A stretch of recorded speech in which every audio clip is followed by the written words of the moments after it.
selamat siang teman-teman semuanya. Sekarang saya akan mempresentasikan dari tentang manajemen komunikasi pemasaran terpadu ini sebelum kita membahas tentang film Mengabdi Setan 2 yang berikutnya. Kita ini materi terakhir. Jadi yang ingin saya tanyakan teman-teman, siapa yang masih mengingat apa materi kita minggu lalu yang sudah dijelaskan oleh presentator Mas Aldo? Apa ya, salah satu aja atau materi besarnya, gambaran besarnya minggu lalu itu kita bahas tentang apa? Iklan. Hah? Iklan. Oke, ada lagi yang lain? Apanya iklan gitu misal? Advertising, sorry. Oke, jadi gambaran besarnya itu adalah desain iklan. Jadi minggu ini kita juga tidak terlalu jauh dari tentang desain iklan, tapi untuk selanjutnya next. Sebelumnya perkenalkan dulu, nama saya Octavia Pasaribu yang akan mempresentasikan tentang 4 topik hari ini. Ada 4 topik gambaran besar. Yang pertama, strategi pesan. Kedua, mencapai tujuan periklanan. Yang ketiga, pemilihan media. Dan yang keempat, efektivitas iklan.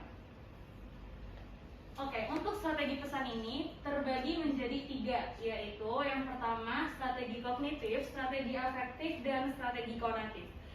Sepertinya ini sudah akan di luar kepala teman-teman ya, apa itu kognitif, afektif, dan konatif.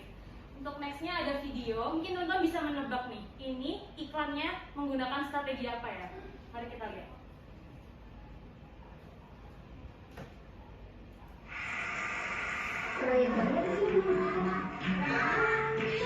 Semua kelihatannya baik, tapi awas, khusus belum tentu baik. Cintai ususmu dengan minum Yakult tiap hari. Dengan lebih dari 6,5 miliar mkc Sirotas Strain dapat menekan pertumbuhan bakteri jahat di dalam usus. Ususmu minum Yakult tiap hari. Oke, jadi adakah yang bisa menjawab masuk ke strategi apakah iklan Yakult yang selama ini sering terdengar di kita ini? Ada bakteri, ada tentang bagaimana cara kerja usus, masuk yang gimana ya? Kognitif, afektif, atau konatif? Kognitif. Oke, jadi ke kognitif. Jadi kita sudah mempelajari ini. Kognitif itu dampaknya pada keyakinan orang atas suatu pengetahuan. Kemudian afektif itu lebih ke emosional atau simpati yang mungkin kita bisa menangis atau tertawa ketika kita melihat iklannya. Dan yang ketiga itu konatif, yaitu memancing perilaku dengan memberikan kebenaran atau keyakinan pilihan yang sudah kita buat. Oke, untuk mempersingkat waktu kita lanjut di topik kedua. Topik kedua ini mengenai mencapai tujuan periklanan. Jadi tentunya perusahaan atau kita membuat iklan tujuannya untuk apa? Pasti untuk diketahui orang dong. Masa kita buat iklan tapi ya udah deh nggak apa, iklannya asal-asalan aja, yang penting nggak usah, yang penting ada iklan, kan nggak juga. Jadi menurut beberapa peneliti bahwa tujuan periklanan itu bisa saja ketika 10 kali tampil baru orang tuh paham, bisa yang juga 3 kali aja deh, 3 kali platform majalah, billboard, dan YouTube udah cukup gitu. Jadi materi yang pertama ini ada the 3 exposure. Jadi exposure itu cukup 3. Dengan 3 aja ini sudah membuat calon konsumen itu mengerti apa maksud dari tujuan iklan kita. Jadi yang pertama ini ada di majalah, yang kedua billboard, kemudian ada yang di YouTube atau mungkin dari koran, YouTube, dan TV seperti itu. Jadi 3 aja cukup. Kemudian selanjutnya yang kedua itu ada dengan cara resensi teori. Jadi semuanya dibuat dari sosial media, di Instagram ada iklan itu, di YouTube ada iklan itu, di TV ada iklan itu. Mengapa? Karena tentunya kita sekarang memilih untuk kebutuhan kita, keinginan kita. Kita bisa memilih, misalnya kebutuhan kita sebenarnya misal skincare nih. Kebutuhan kita cuma buat jerawatnya mereda sudah cukup. Tapi keinginan kita ternyata untuk lebih glowing, jadi tidak cukup untuk di jerawat yang mereda aja. Jadi di situ kita bisa mencari informasi dari selebgram kah, di Instagram, dari beauty vlogger, di YouTube, sehingga perusahaan memilih untuk semuanya platform aja kita bikin iklan. Kemudian yang ketiga ada effective reach and frequency. Jadi reach di sini maksudnya lebih ke kuantitas, dan frekuensi ini ya yang kita tahu frekuensi. Jadi ketika ada 2 media dan ada 1 media, 2 media ini kita misalkan koran dan brosur, itu akan lebih efektif daripada koran saja. Karena kita tahu sendiri kekurangan koran bagaimana. Kemudian kalau misalnya koran aja tuh banyak yang udah nggak beli lagi seperti itu. Jadi 2 media, ada yang bilang 2 media saja sudah cukup daripada 1 media. Kemudian next, Nah, di sini ada juga tentang brand recognition dan brand recall. Jadi brand recognition dan brand recall ini ada perbedaan yang sepertinya harusnya dengan dua video ini, dengan dua iklan ini teman-teman tahu nih apa nih perbedaan dari brand recognition dan brand recall. Jadi kita lihat dulu ya, nanti teman-teman kira-kira menyimpulkan apa nih perbedaannya dari brand recognition dan brand recall. Kita putar brand recognition. Dicelup teh enaknya. Wah, nih kakak aja semua pasti mau gurihnya kelapa asli dari Roma Kelapa. Susu juga enak. Baik kan nih, gurihnya kelapa asli hangatkan suasana. Oke, sudah diingat-ingat ya gimana tadi iklannya yang tentang brand recognition. Selanjutnya kita ke brand recall. Shopping COD, shopping COD, pasti dapat gratis ongkir. Shopping COD, pasti dijamin aman. Harga shopping COD. Oke, ada yang bisa menjawab kira-kira apa nih perbedaan yang sangat terlihat dari brand recognition dan brand recall? Ada yang mau menjawab? Oh, karena nggak ada hadiahnya jadi kayak pada esotik banget nih. Ada nggak nih? Ntar kita hadiahnya di belakang ya guys ya. Ada nggak tuh brand recognition dan brand recall? Masih belum terlihat ya? Oke, karena masih belum terlihat, next. Jadi kalau tentang Roma Kelapa tadi itu lebih ke jangkauan, keywordnya itu jangkauan. Kemudian keyword yang di brand recall itu frekuensi. Jadi apa di sini maksudnya jangkauan dan frekuensi? Jadi kalau jangkauan itu kita tahu ketika kita menonton brand recognition ini lebih ke pengenalan kita terhadap produknya. Oh, ini biskuit Roma Kelapa, berarti bisa diminum tadi dengan teh atau susu, kemudian identik dengan keluarga seperti itu. Tapi kalau brand recall ini lebih ke frekuensi.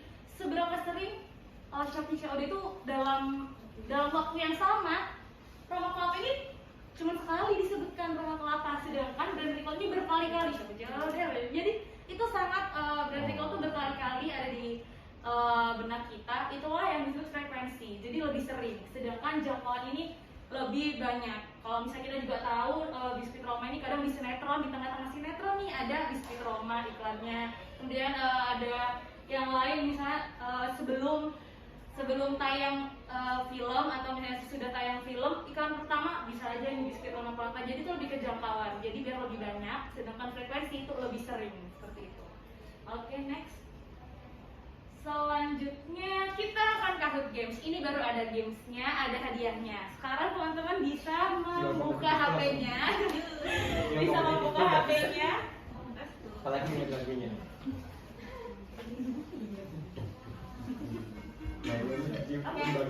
Jadi di sini tuh ada hadiahnya. Pertanyaannya gampang-gampang, cuma 10 soal tapi cepet ya. Artinya di sini lebih dari 10 orang. Nggak ada. Jadi siapa yang mendaftar duluan dia akan diterima $1.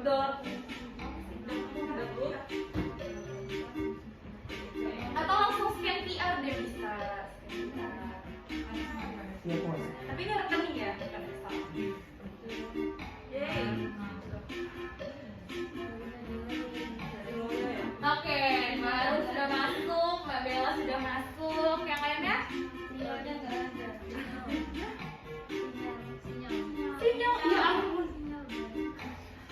Sepi banget, tumpul dia, aduh bahaya banget. Aldo, Novi, Marco. Kemudian nih nggak ada yang mau gabung lagi. Ada dia yang menarik. Siapa tuh Golden? Aja gitu. Udah nih, itu 2, 3, 4, 5. Oke, maksimal 10 ya guys. Dan kita melihat di sini ada lebih dari 10. Pertanyaannya gampang, jadi siapa cepat akan dapatkan skor lebih banyak dan dapat hadiah. Oke, Endong udah masuk ya, Mbak Linda ya. 1, 2, 3, 4, 5, 6, 7. Note 8 boleh. Tapi ntar waktu Note menang hadiahnya ke siapa ya? Kira-kira ya, nggak ada namanya. Ber-8 nih. Kita mulai atau masih ada yang perlu ditunggu? Mulai. Kita mulai ya. Oke, next. Selanjutnya ya. Silakan dipilih. Ya, ini materi kita yang udah kita pelajari di FKTT.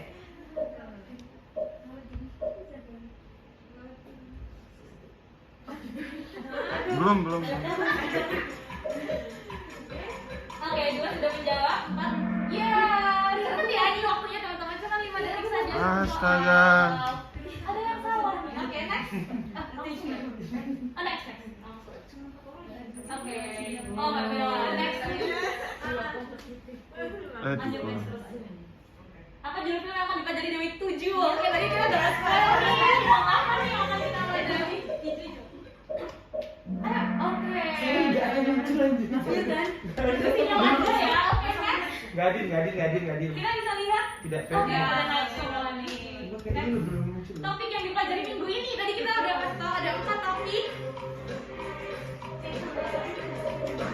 Yang Sama dia kayaknya itu. kecuali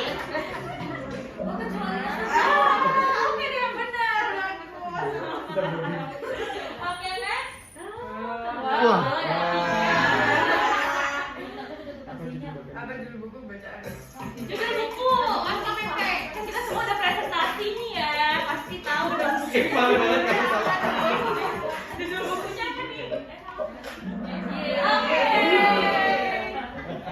Next. Wow, biar lihat ya. Tenang, masih ada banyak pertanyaan. Types of advertising appeals. Ini minggu lalu loh tentang appeals nih. Dia juga harusnya pada oke.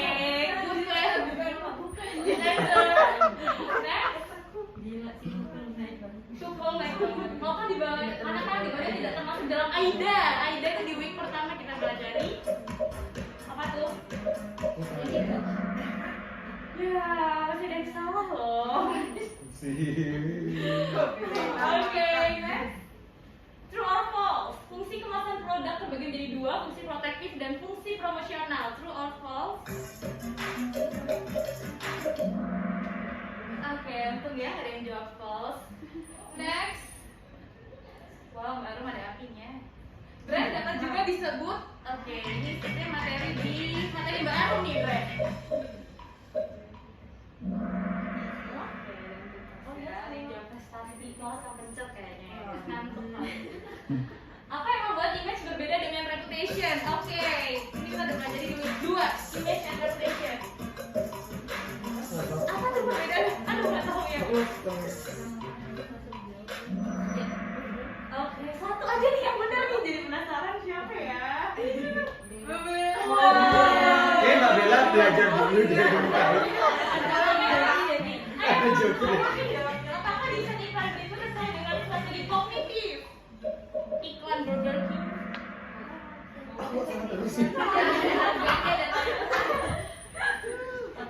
Oke, terakhir dan kita akan menemukan pemenangnya. Apakah Pak Bexi diberi hadiah? Enggak, aku enggak. Saya enggak dapat aku kali. Oke ya. Jadi pemenang kita juara 3 ada juara 2 keren banget dan juara 1 Ada satu. Berarti udah bisa nih ya gambaran besar TS. Oke.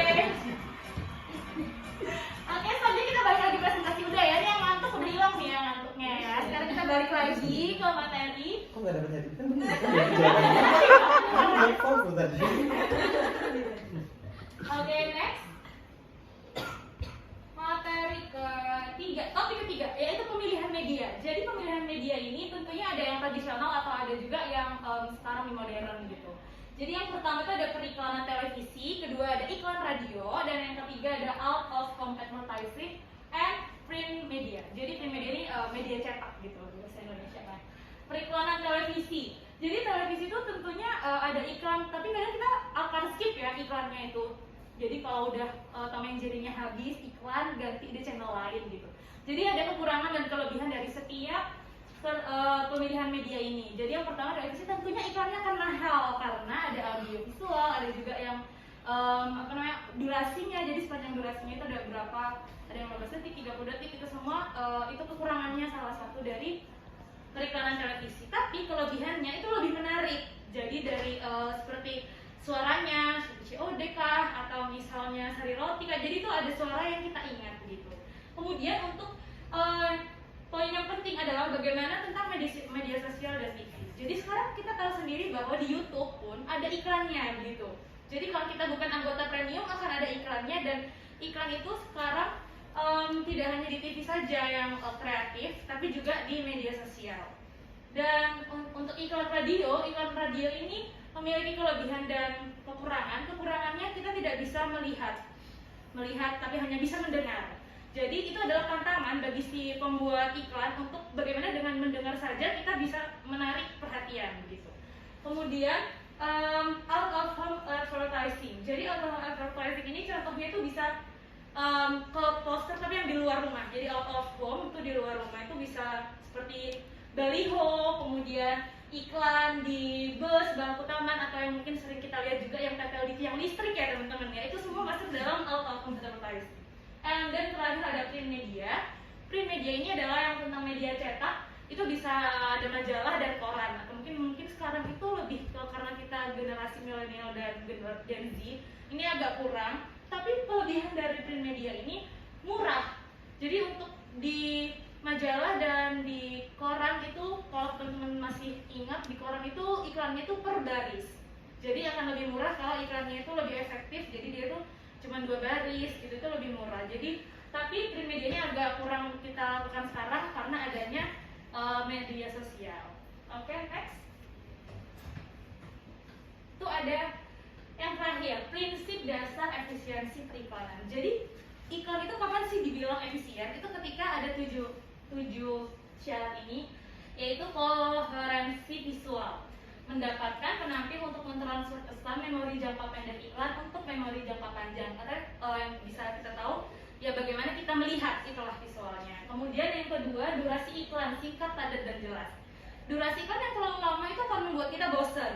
Apalagi walaupun kadang misal 3 menit itu sebuah cerita, iklannya itu sebuah drama, tapi bagaimana di detik-detik awal itu bisa mendapatkan attention kita, itu baru kita akan memperhatikan menit selanjutnya. Tapi kalau misalnya di durasi awal aja kita udah boring, kita mungkin tidak akan melanjutkan. Apalagi kalau di YouTube itu kan ada 5 detik, skip ads 5 detik atau sekitar 15 detik gitu, itu pasti kita akan skip karena tidak mendapatkan attention.